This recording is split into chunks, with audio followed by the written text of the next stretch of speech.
তোমার সাহস দেখে আমি অবাক হয়ে যাচ্ছি। এই, তোমার কি করে সাহস হলো আমার ছোট ভাইকে চোর বলা? যা বলেছি বেশ করেছি। এই, আর একটা কথা বলবি না, চুপ কর। সেই ছোট্টবেলা থেকে আমার বাবা মা মারা যায়, আমি এই ভাইটাকে কোলে পিঠে করে মানুষ করছি, নিজের হাতে ওকে খাইয়েছি, মানুষের মতন মানুষ করছি। আজকে তাকে তুমি চোর বলছো?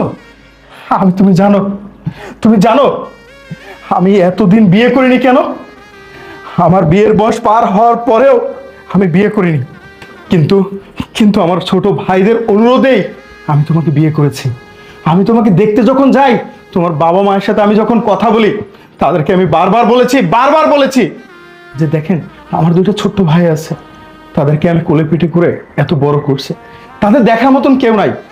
আপনার মেয়েকে আমার এই ছোট ভাইদেরকে দেখে রাখতে হবে।